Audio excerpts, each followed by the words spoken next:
Good morning दोस्तों। तो आज हम एक नया टॉपिक स्टार्ट करने वाले हैं हिस्ट्री का। नाम है आरंभिक नगर। ठीक है, हिस्ट्री का है एनसीईआरटी क्लास 6 का, उसी का है आरंभिक नगर। उनके बारे में देखते हैं, है ना। तो आराम से धीरे धीरे पढ़ते रहेंगे हम लोग। ठीक है, तो पुराने शहर, पुराने भवन का संरक्षण।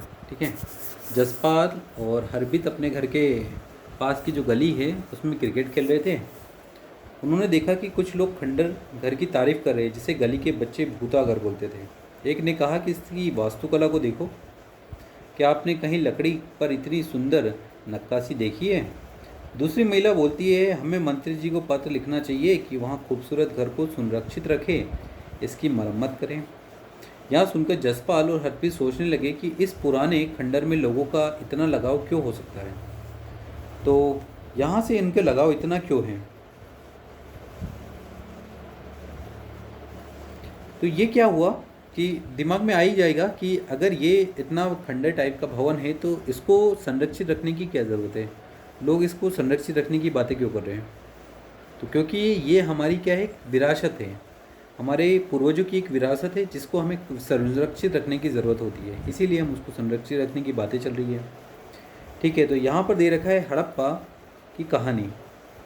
हड़प्पा की कहानी, अब हड़प्पे की कहानी क्या है? हड़प्पा हड़प्पा सभ्यता आपने पढ़ रखा है नाम। तो ये क्या होता है हड़प्पा? अक्सर पुरानी इमारत अपनी कहानी बताती है। लगभग 150 साल पहले जब पंजाब में पहली बार रेलवे लाइन बिछाई जा रही थी, तो इस काम में जुटे इंजीनियरों को अचानक हड़प्पा पुरा स्थल मिल गया, जो आधुनिक पाकिस्तान में है। उन्होंने सोचा कि यहाँ तो एक ऐसा खंडर है जहाँ से अच्छी ईंटें निकल सकती है। यहाँ सोचकर वे हड़प्पा की खंडरों से हजारों ईंटें उखाड़ ले गए। इससे उन्होंने रेलवे लाइन बिछा दी। इससे कई इमारतें पूरी तरह नष्ट हो गई। उसके बाद लगभग 80 साल पहले पुरातत्व ने इस स्थल को खोजा और पता चला कि इस खंडर उपमहाद्वीप के सबसे पुराने शहरों में से एक है। चूँकि इस नगर की खोज सबसे पहले हुई थी, इसलिए बाद में मिलने वाले सभी इस तरह के सभी पुरास्थलों में जो इमारतें और चीज़ें, उन्हें हड़प्पा सभ्यता की इमारतें कहा गया। तो पहला जो स्थल हमें मिला था वो मिला था हड़प्पा, इसीलिए हम इसको बोलते हैं हड़प्पा सभ्यता। और इसके बाद जो भी मिलते गए उन सभी को हमने क्या बोला? उन सभी को हमने बोल दिया हड़प्पा सभ्यता का ही पार्ट, हमने उसको बोल दिया। ठीक है, इन शहरों का निर्माण लगभग 4700 साल पहले हुआ। 4700 साल पहले, इसका मतलब आज से 2700 साल पहले। कितना? 4700 साल पहले हुआ था, मतलब 2700 ईसा पूर्व। ठीक है, तो ये हुआ था इसमें।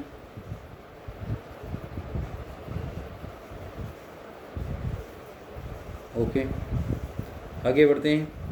प्रायः पुरानी इमारतों को तोड़ के उनकी जगह नए भवन बनाए जाते हैं। क्या तुम्हें लगता है कि पुरानी इमारतों को सुरक्षित रखना चाहिए? हाँ, पुरानी इमारतों को सुरक्षित रखना चाहिए, क्योंकि हमारे जो आने वाली पीढ़ी है उनको पता होना चाहिए कि किस तरह की इमारतें होती थी, हमारे जो पूर्वज थे वो किस तरह से रहते थे। ठीक है, क्या खाते थे, क्या पीते थे, किस तरह की। तो इस तरह की भवनों को सुरक्षित रखने की ज़रूरत है। इन नगरों की विशेषताएं क्या है? इन नगरों में कई को 2 या उससे अधिक हिस्सों में विभाजित किया गया है। प्रायः पश्चिम भाग छोटे होते थे लेकिन ऊंचाई पर बने होते थे, और पूर्वी भाग जो होता था वो बड़ा होता था लेकिन वो निचले बना होता था। ऊंचाई पर रहने वाले भाग को पुरातत्ववादियों ने क्या बोल दिया? दुर्ग कह दिया। मतलब जो एक हिस्सा ऊंचा है, एक हिस्सा नीचा है। जो ऊपर वाला हिस्सा है उसको उन्होंने दुर्ग बोल दिया, जो निचला हिस्सा है उसको उन्होंने निचला नगर बोल दिया। दोनों हिस्सों की 4 दीवारी पक्की ईंटों की बनाई जाती थी। इससे ईंटें इतनी अच्छी पकी थी कि हजारों साल बाद आज तक उनकी दीवारें खड़ी रही। दीवार बनाने के लिए ईंटों की चिनाई इस तरह से किया करते थे जिससे कि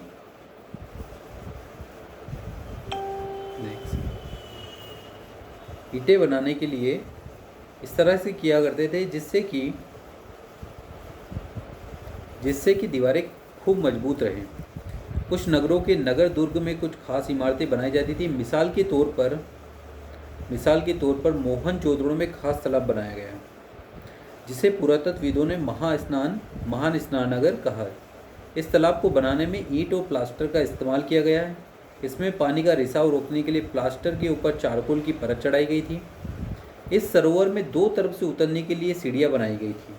अब देख सकते हो इस तरफ का तालाब है ये, है ना। दो तरफ से उतरने के लिए सीढ़ियाँ भी बनाई गई हैं, दिख रहा होगा आप लोगों को, है ना। एक तरफ इधर से सीढ़ियाँ और एक दूसरी तरफ से सीढ़ियाँ।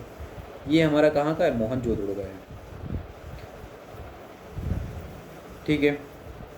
इसमें भरने के लिए कुएं से पानी निकाला जाता था, उपयोग के बाद इसे खाली कर दिया जाता था। शायद यहाँ विशिष्ट नागरिक विशेष अवसरों पर स्नान किया करते थे।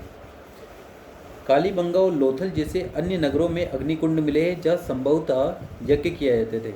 अब ये जो कालीबंगा है और लोथल है, तो कालीबंगा राजस्थान में है और लोथल कहाँ पर है, गुजरात का एक बंदरगाह है, प्रसिद्ध बंदरगाह था। यहाँ संभवतः यज्ञ किए जाते थे। हड़प्पा, मोहनजोदड़ो और लोथल जैसे कुछ बड़े नगरों में बड़े बड़े भंडारगृह मिलते थे। तो अगर आप देखोगे तो ये एक हमारा पुराना मानचित्र है, तो ये मिलता था। अब ये जो चन्होदड़ो है, चन्होदड़ो ये हमारे पास पुरातात्विक स्थल है। राखीगढ़ी कालीबंगा ये राजस्थान में है, ठीक है। सूदकाडोर ये पश्चिमी पाकिस्तान में है। लोथल गुजरात में है। धोलावीरी और सुतकोटदा ये भी इसमें क्या है, गुजरात में है। तो ये सब इसके पार्ट हैं, ठीक है।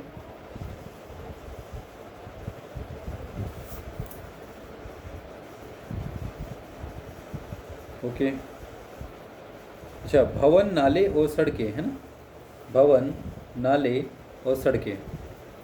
तो इन नगरों के घर आमतौर पर एक या दो मंजिला हुआ करते थे, है ना। घर के आंगन के चारों ओर कमरे बनाए जाते थे। अधिकांश घरों में एक अलग स्नानागार होता था और कुछ घरों में कुएं भी होते थे। कई नगरों में ढके हुए नाले भी थे। इन्हें सावधानी से सीधी लाइन में बनाया जाता था। हर नाली में हल्की ढलान होती थी ताकि पानी आसानी से बह सके। अक्सर घरों की नालियों को सड़कों की नालियों से जोड़ दिया जाता था, जो बाद में बड़े तालाबों में या बड़े नालों में मिल जाती थी।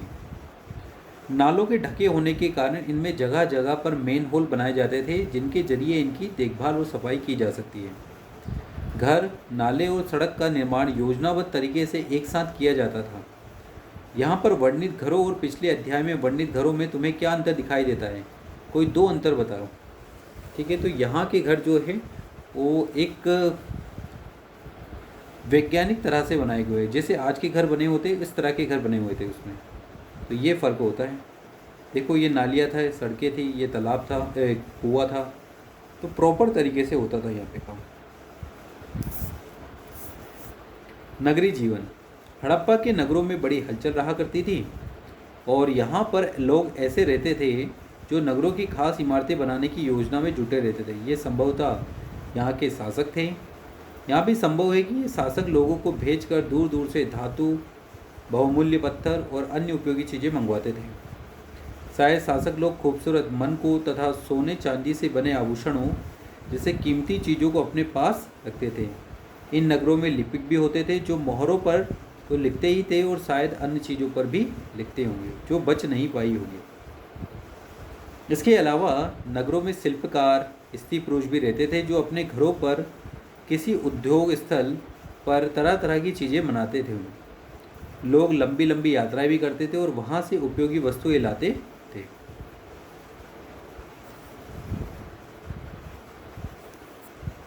ठीक है, और साथ ही लाते थे सुदूर देशों की किस्से कहानियाँ, मिट्टी से बने कई खिलौने भी मिलते थे जिससे बच्चे खेलते होंगे।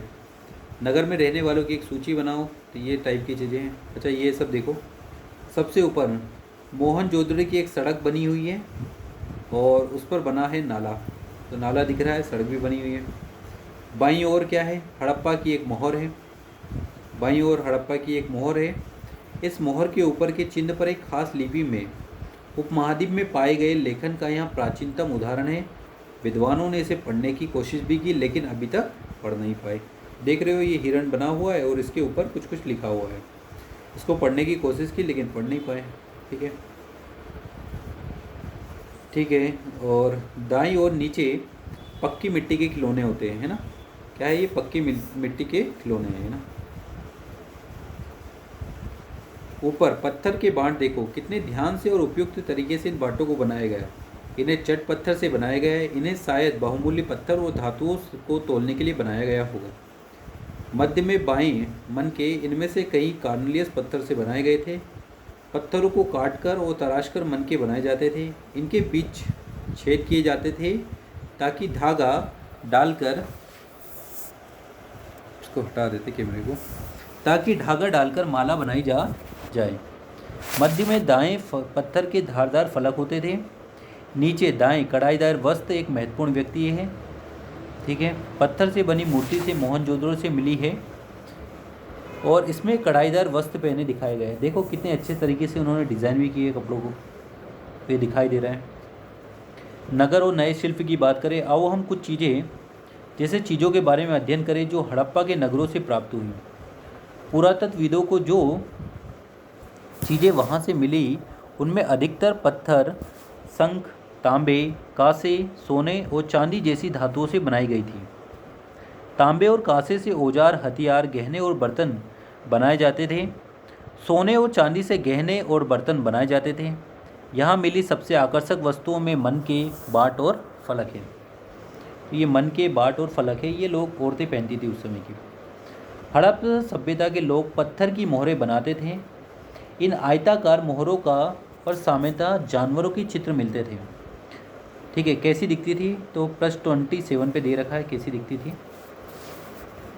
ये मोहर होती थी, है ना। ये जो हिरण, ये जानवर है, एक गेंडा बोलते हैं इसको, और इस टाइप की मोहर होती थी। अगर कोई सामान को इधर से उधर शिफ्ट करना होता था तो वो क्या करते थे, उस सामान को रख देते और उस पर इस टाइप की मोहर लगा देते थे, और ये मोहर टूटनी नहीं चाहिए होती थी, तभी वो सामने वाला उस सामान को लेता था।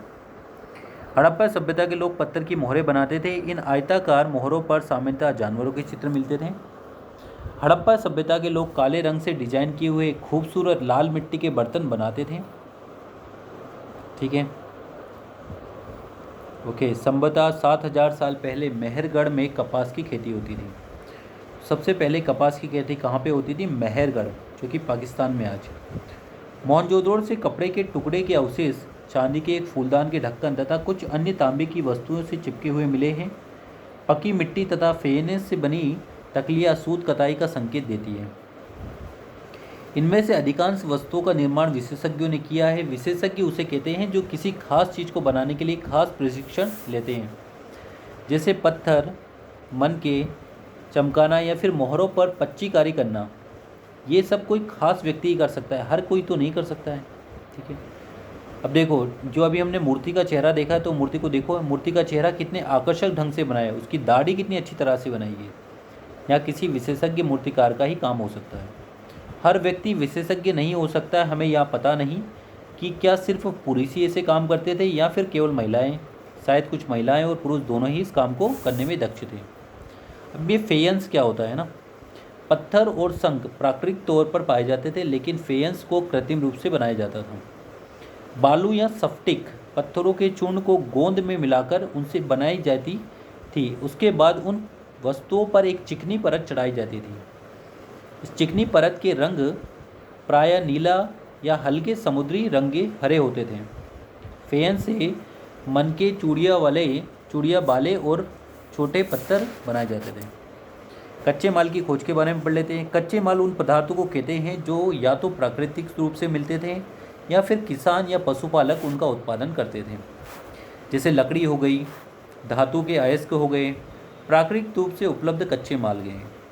इनसे फिर कई तरह की चीज़ें बनाई जाती हैं। मिसाल के तौर पर किसानों द्वारा पैदा किए गए कपास को कच्चा माल कहते हैं, जिसके बाद में कताई बुनाई करके कपड़ा तैयार किया जाता है।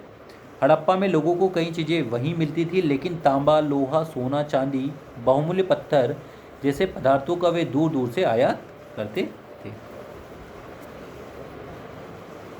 हड़प्पा के लोग तांबे का आयात संभवतः आज के राजस्थान से करते थे, तांबा, और यहाँ का तांबा फेमस भी है राजस्थान का, खेतड़ी में, ठीक है ना। राजस्थान से करते थे। यहाँ के पश्चिमी एशियाई देश ओमान से तांबे का आयात किया जाता था। अच्छा, कांसा बनाने के लिए, कांसा कैसे बनता था? तो कांसा बनाने के लिए तांबे के साथ कौन सी धातु मिलाई जाती थी? टीन। यानी अगर आपको तांबा बनाना है तो कांसा बनाना है, तो कांसा बनाने के लिए तांबे के साथ आप टीन को मिला दो। तो टीन को अगर आप मिला दोगे तांबे के साथ तो ये कांसा बन जाएगा। सोने का आयात आधुनिक कर्नाटक और बहुमूल्य पत्थर का आयात गुजरात, ईरान और अफगानिस्तान से किया जाता था। नगरों में रहने के लिए भोजन, इनके बारे में बात कर लेते हैं। लोग नगरों के अलावा गाँव में भी रहते थे। वे अनाज उगाते थे और जानवर पालते थे। किसान और चरवाहा की ही शहरों में रहने वाले शासकों, लेखों और दस्तकारों को खाने के सामान देते थे। पौधों के अवशेषों पर पता चलता है कि हड़प्पा के लोग गेहूं, जौ, दालें, मटर, धान, तिल और सरसों उगाते थे। जमीन की जुताई के लिए हल का प्रयोग भी किया जाता था, क्योंकि एक खिलौना मिला है हमें, तो उससे पता लगा कि हल का उपयोग करते थे। हड़प्पा काल के हल तो बच नहीं पाए हैं, क्योंकि वे प्रायः लकड़ी के बनाए जाते थे, लेकिन हल के आकार के खिलौने मिले हैं। और अगर हल के आकार के खिलौने मिले हैं तो उससे हमें आइडिया लग गया कि पहले हल चलते होंगे, तभी तो खिलौने बनाए होंगे। खिलौने भी तो उसी चीज़ का बनता है जो देखा हो कभी। ठीक है, इस क्षेत्र में लेकिन हल, क्योंकि वे प्राय लकड़ी के बनाए जाते थे, लेकिन हल के आकार के खिलौने मिले हैं। इस क्षेत्र में बारिश कम होती थी, इसलिए सिंचाई के लिए लोगों ने कुछ तरीके अपनाए। संभवतः पानी का संचय किया जाता था और ज़रूरत पड़ने पर उससे फसलों की सिंचाई होती थी। हड़प्पा के लोग गाय, भैंस, भेड़ और बकरियां पालते थे। बस्तियों के आसपास तालाब और चारागाह होते थे, लेकिन सूखे महीनों में मवेशियों की झुंड को चारा पानी की तलाश में दूर दूर तक जाना पड़ता था। ठीक है, अच्छा, ये एक खिलौना बना है, इस खिलौने को भी देख लेते हैं। चीज़ों को एक जगह से दूसरी जगह ले जाने के लिए ले जाया जाता था। ये कैसे ले जाता था? तो बैलगाड़ी चलती थी, है ना। अब हड़प्पा के लोगों ने इस टाइप के खिलौने बनाए हैं, तो खिलौनों को देखकर हमें पता लग जाता है कि वहाँ पर बैलगाड़ी का उपयोग किया जाता था। ठीक है, गुजरात में हड़प्पा कालीन नगर का सूक्ष्म निरीक्षण।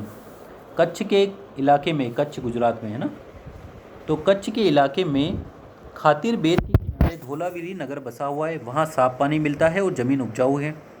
जहाँ हड़प्पा सभ्यता के कई नगर दो भागों में विभक्त थे, वही धोलावीरा नगर को 3 भागों में विभाजित किया गया है। धोलावीरा मतलब हड़प्पा के ज़्यादातर किस्में 2 भागों में हैं, एक तो उचला ऊपर वाला दुर्ग और निचला नगर, लेकिन धोलावीरा नगर जो है उसको 3 भागों में बांटा गया है। इसके हर हिस्से के चारों ओर पत्थर की ऊंची इमारत, ऊंची ऊंची दीवारें बनाई गई हैं। इसके अंदर जाने के लिए बड़े बड़े प्रवेश द्वार हैं। इस नगर में एक खुला मैदान भी है जहां सार्वजनिक कार्यक्रम होते हैं। यहाँ मिले कुछ अवशेषों में हड़प्पा लिपि के बड़े बड़े अक्षरों को पत्थरों से खुदा गया है। इन अभिलेखों को संभवतः लकड़ी से जड़ा गया था।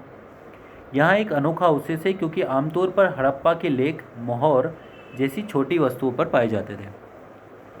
गुजरात की खंबात की खाड़ी में मिलने वाली साबरमती की एक उपनदी किनारे बसा लोथल नगर। ठीक है, लोथल नगर कहाँ बसा है? तो जो साबरमती है के किनारे एक नदी है, उस नदी में साबरमती की एक उपनदी के किनारे लोथल नगर ऐसे बसे जहाँ कीमती पत्थर जैसे कच्चा माल आसानी से मिल जाते थे। यह पत्थरों, शंकों और धातुओं से बनाई गई चीज़ों का एक महत्वपूर्ण केंद्र था। इस नगर में एक भंडार गृह भी था। इस भंडार गृह से कई मोहरे और मुद्रांकन या मोहरबंदी क्या होती है? गीली मिट्टी पर दबने से बनी उसकी छाप है, मिली है। चल, लोथल का बंदरगाह, लोथल शहर है वो गुजरात का, है ना। साबरमती की जो एक उपनदी है उसके किनारे बसा है ना, और एक बंदरगाह है। यह बड़ा तालाब लोथल का बंदरगाह रहा होगा। यहाँ समुद्र के रास्ते आने वाली नावें रुकती होगी। संभवतः यहाँ पर माल चढ़ाया या उतारा जाता था। यहाँ पर इमारत मिली है जहाँ पर संभवतः मनके बनाने का काम होता था। पत्थर के टुकड़े, अधबने मनके बनाने वाले उपकरण और तैयार मनके भी यहाँ मिलते हैं। मुद्रा और मुद्रांकन या मोहरबंदी।